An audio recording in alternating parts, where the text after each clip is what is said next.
தொடர்ந்து சமூக வலைதளங்கள்ல பெண்களுக்கு எதிரான ஆபாச அச்சுறுத்தல்கள், அதுக்கு ஒரு சில பேர் ஆதரவு வேற கொடுக்குறாங்க. அவங்க பண்றாங்க, அதனால நாங்க பண்றோம். அவங்க பண்ணும்போது கேட்டீங்களா, இப்ப ஏன் கேட்குறீங்க அப்படின்னு. பெண்களுக்கு எதிராக ஆபாசமாக, அவதூறாக தனிமனித தாக்கல் நடத்தினா அது யார் பண்ணாலும் தப்பு தான். அதுக்கு ஒரு சில பேர் இங்க முட்டு கொடுக்கறதும், அது தப்பு இல்லை அப்படின்னு ஆதரவு கொடுக்கறதும் என்ன மாதிரியான மனப்பான்மை? வீடியோ ஸ்கிப் பண்ண ஃபுல்லா பாருங்க. Welcome to the channel. நான் உங்கள் விஷால் சரவணன். வாங்க வீடியோக்குள்ள போகலாம். டெய்லி அப்டேட்ஸ், டெய்லி வீடியோஸ்க்கு மறக்காம நம்ம சேனலை சப்ஸ்கிரைப் பண்ணி பெல் ஐக்கானை கிளிக் பண்ணிக்கோங்க. இப்போ ரீசெண்டாக நடந்த இந்த பொன்ராஜ் விவகாரம், இந்த பொன்ராஜ் பார்த்தீங்கன்னா அறிவி ஜீவி மாதிரி தாவேகாவுடைய பெண் நிர்வாகிகளை இல்லை பெண்களை, அந்த ரசிகர்களை பார்த்தீங்கன்னா அவதூறான சொல் அப்படிங்கிற அந்த சொல்ல பார்த்தீங்கன்னா எந்த ஒரு மிகப்பெரிய நான் படித்தவன், நான் டாக்டர் படிச்சிருக்கேன், நான் பெரிய சயின்டிஸ்ட் அப்படிலாம் படித்தவன் பொது வெளியில் பேசவே மாட்டான். அப்படி பேசினானா அவனுக்கு அறிவுங்கிறது கொஞ்சம் கூட இல்லை அப்படின்னு தான் அர்த்தம். ஸோ அந்த மாதிரி ஒரு வார்த்தையை பேசிட்டு அதுக்கு முட்டு கொடுக்கறது, இது நான் இப்படி தான் பேசினேன், இது இப்படி தான் நான் பேசுவேன். நான் ஏன் இதை பேசினேன்னா, விஜய் ரசிகர்கள் சமூக வலைதளங்களில் ஆபாசமாக மற்ற பெண்களை அவதூறு பண்ணுறாங்க, மற்ற வீட்டு பெண்களை குறை சொல்கிறாங்க அப்படின்னு பேசுகிறாங்க. இப்போ விஜய் ரசிகர்கள் அப்படிங்கிற பெயரில் அவங்க விஜயோடைய ஃபோட்டோவையோ விஜயோட பெயரையோ வச்சுக்கிட்டு அவங்க ஆபாசமாக மற்ற பெண்களை திட்டுறாங்க அப்படின்னா அதுவும் மிகப்பெரிய தப்பு தான். அதையும் கண்டிக்கணும். அதை கண்டிக்க தவறியது யார்? அப்போ அந்த மாதிரி ஃபேக் ஐடிஸ் இல்லை ஒரிஜினல் ஐடிஸோ எதுவாக இருந்தாலுமே அதை யார் வரைமுறைப்படுத்தணும்? பெண்களுக்கு எதிரான குற்றச்செயல்கள், சைபர் கிரைம்லாம் எதுக்கு இருக்காங்க? அப்போ அந்த மாதிரி தாக்குதல் நடத்தும் போது நீங்கள் உடனே என்ன பண்ணணும்? அதுக்கு நீங்கள் உடனே ஆக்ஷன் நீங்கள் எடுக்கணும். அது யார் கண்டுபிடிச்சி அதை நீங்கள் வரைமுறைப்படுத்தணும். சோஷியல் மீடியாக்களில் நிறைய ஃபேக் ஐடிஸ், நிறைய ஃபேக் அக்கௌண்ட் இருக்கு. நாட் ஒன்லி ஃபார் டிவிக்கே. நீங்கள் டிவிக்கே இன்னைக்கு குற்றம் சாட்டுறீங்க, அது யார் பண்ணாலும் தப்பு தான். மற்ற கட்சிகளுக்கு ஐடி விங்கே கிடையாதா? நாம் தமிழர் கட்சிக்கும் அதிமுக கட்சிக்கும் டிஎம்கே கட்சிக்கும் எவ்வளவு ஆபாசங்கள், எவ்வளவு அவதூறுகள். முக்கியமாக நாம் தமிழர் கட்சிலாம் இருக்காங்க பார்த்தீங்கன்னா, வெளிப்படையாகவே மேடைகளில் மைக்கை வச்சுக்கிட்டு இந்த சீமானுடைய தம்பிகள்னு சொல்லக்கூடிய ஒரு சில பேர்லாம் அவ்வளவு ஆபாசம் பேசுவாங்க. கடந்த காலங்களில் அவங்க ஆபாசமாக பேசாத நபர்களே கிடையாது. அந்த அளவுக்கு ஆபாசம், பெண்களை பற்றி அவதூறாக பேசுறது எல்லாத்தையுமே பண்ணிக்கிட்டு இருந்தாங்க. இன்னைக்கு சீமான் போன்றவர்கள்லாம் தலைவர் சொல்லி ரொம்ப வெக்கமா இருக்கு. ஒரு கட்சியோட தலைவர், நிறுவனம் சொல்ல ரொம்ப வெக்கமா இருக்கு. பொன்ராஜ் போன்றவர்கள் சொன்னதுக்கு சப்பக்கட்டு கட்டுறாரு. இப்போ நீங்களாம் என்ன அரசியல் பண்ணி, நீங்களாம் என்ன அரசியல்வாதி? உங்க கூடையும் ஒரு 4 பேர் கை தட்டுறாங்க பார்த்தீங்கன்னா, அவங்க முட்டாக நினைச்சா ரொம்ப கோபமாகவும் வருது. என்ன அப்படின்னா, பொன்ராஜ் பேசுனது அவர் ஆதங்கத்தில் பேசிட்டாரு. இப்போ அவங்க கட்சியோடைய டிவிக்கு எல்லாம் பேசுறாங்க. நான் என்ன கேட்குறேன்னா, எவனோ ஒருத்தவன் ஃபேக் ஐடியில் அவன் பேர் கூட போடாமல், அவன் முகத்தை கூட போடாமல் ஒருத்தவன் ஒரு ஆபாச கருத்து பேசுகிறான், அவதூறு பேசுகிறான் அப்படின்னா, அதுவும் பொன்ராஜ் மாதிரி ஒரு ஆள், அதுவும் நான் இவ்வளோ இந்த வழிகாட்டிலேருந்து வந்தவன், நான் இந்த படிச்சிருக்கேன், நான் இத்தனை டாக்டர் பட்டம் வாங்கியிருக்கேன், நான் அப்படின்னு பேசுகிற ஒரு ஆளும் ஒன்றா.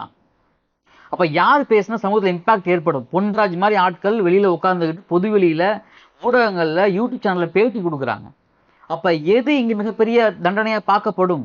முகம் தெரியாதவன் ஏதோ ஒன்று பேசினா அதுக்கு பதிலாக நான் பேசும் அப்படிங்கிறது. அப்போ அவன் எதையோ திங்கினாலும் நீ அதே திம்பியா? உனக்கு அறிவுங்கிறது இல்லை?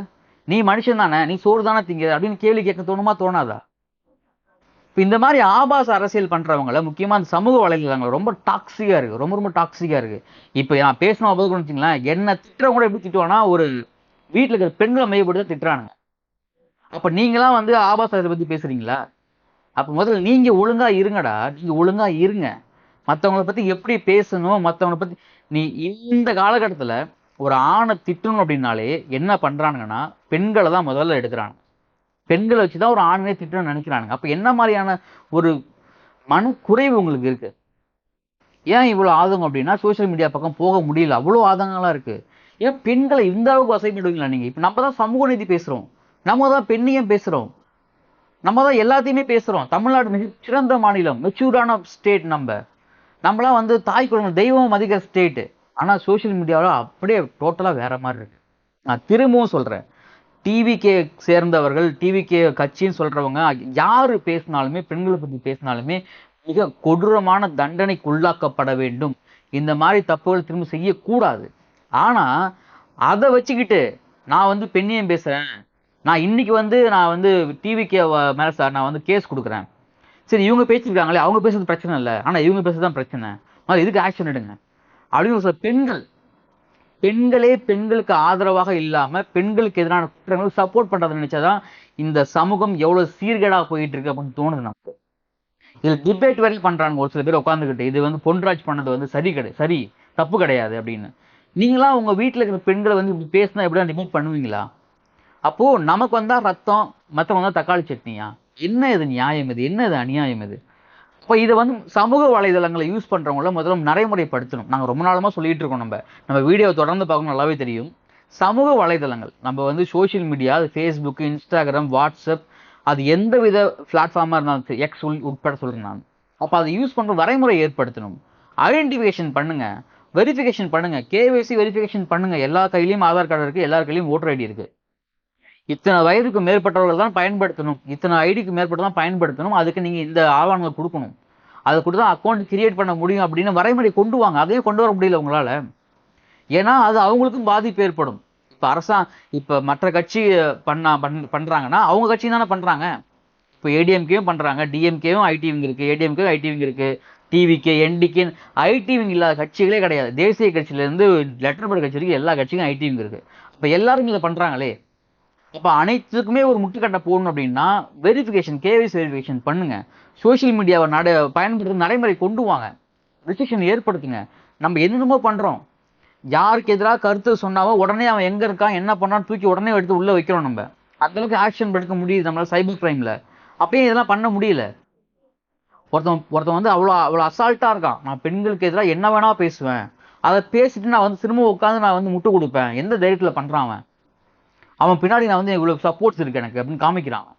நான் திரும்பவும் நான் பேசணும் தப்பே இல்லை அப்படிங்கிற அளவுக்கு பேசுறான் அப்படின்னா அப்ப எந்த அளவுக்கு அவனோட மனதுல வந்து வன்மம் நிரம்பி இருக்கு பாருங்க. அப்ப தான் வீட்டு பெண்கள் மட்டும்தான் பெண்கள், மொத்த வீட்டு பெண்கள் நான் பெண்களா மதிக்க மாட்டான் அப்படின்னா நீங்களாம் வளர்ப்பு சரியில்லைன்னு அர்த்தம். பெண்கள் நம்ம வீட்டில் இருந்தாலுமே அவங்களுக்கு மரியாதை கொடுக்கணும், மற்ற வீட்டு பெண்களாலுமே மரியாதை கொடுக்கணும். அது எந்த இடம் பொருள் ஏவல் அப்படின்னு ஒண்ணு இருக்கு. அதை விட்டுட்டு இங்க உட்காந்துக்கிட்டு அவன் பண்ணா நான் பண்ண அப்படின்னா அதுக்கு பேர் வேற. தயவு செஞ்சு சீமான் போன்றவங்களாம் திருந்துங்க. அவங்களாம் பொது வழியிலே பேசுறாங்க. இலவசம் அள்ளி கொடுக்குறாங்க எல்லாருமே. நாளைக்கு இலவசமா புள்ளைய கொடுப்பான், அவனுக்கு ஓகேவா அப்படின்னு கேட்கிறாரு பொது வெளியில தேர்தல் பிரச்சாரத்துல. என்ன பயிற்சி இதெல்லாம்? ஒரு தலைவனுக்குள்ள மாண்பா இது எல்லாமே? இப்படிலாம் பேசலாமா ஒரு தலைவன்? முதல்ல இதை பார்த்து 4 பேர் கை வேற தட்டுறானுங்க. நீங்களாம் என்ன ஜென்மங்கடா அப்படின்னு கேட்க தோணுது எனக்கு. நான் திரும்பவும் சொல்றேங்க, யாரை ஒருவரை நம்ம வந்து இழிவாக பேசுறோமோ, அதாவது முகம் தெரியல, இன்னைக்கு நம்ம ஐடென்டிஃபிகேஷன் இல்லாம இருக்கலாம், இழிவா பேசிடலாம், ஆனா நாளைக்கு அது நமக்கே மிகப்பெரிய ஒரு ஆபத்தா வந்து முடியும். இன்னைக்கு நீங்க ஒருத்தவங்க பேசினா நாளைக்கு ஒருத்தவங்க பேசுவான். அப்போ தயவு செஞ்சு முகம் தெரியாது சோசியல் மீடியா பயன்படுத்துற அனைவரும், அது டிவிகே கட்சியை சார்ந்தவர்களாக இருந்தாலுமே, இல்ல விஜய் அவர்கள் ஆதரவாக இருந்தாலுமே, இல்ல ஆதரவற்றவர்கள் யாராக இருந்தாலுமே சரிங்க, நீங்க சோசியல் மீடியா பயன்படுத்துறீங்கன்னா குறைஞ்சபட்சம் உங்களுக்கு ஒரு செல்ஃப் ரெஸ்பான்சிபிலிட்டி இருக்கணுங்க.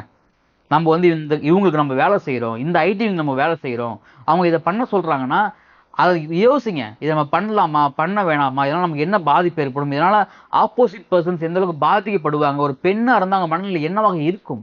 ஏங்க பெண்கள்லாம் இன்னைக்கு அரசியல்ல வர்றது எவ்வளவு பெரிய விஷயங்க பொது வாழ்க்கையில் இருக்கிறதுக்கு.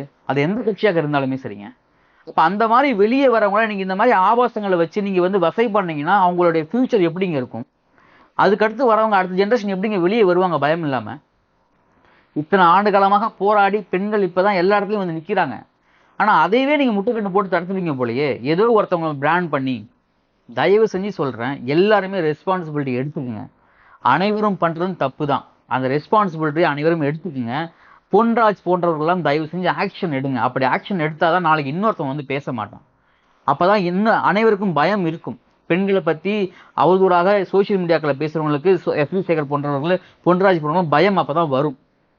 தயவு செஞ்சு முட்டு கொடுக்காதீங்க இந்த விஷயத்துல யாரும். ரொம்ப வெக்கமா இருக்கு, ரொம்ப கேவலமா இருக்கு பாக்குறதுக்கு. கருத்துக்கள் கமெண்ட்ல பதிவு பண்ணுங்க. இந்த வீடியோ உங்க ஃப்ரெண்ட்ஸ் ஷேர் பண்ணுங்க, லைக் பண்ணுங்க, முடிஞ்சா ஹைப் பண்ணுங்க. டெய்லி வீடியோஸ் சப்ஸ்கிரைப் பண்ணுங்க. மீண்டும் அடுத்த வேளை சந்திக்கிறேன். நான் உங்கள் விஷால் சரவணன். நன்றி, வணக்கம்.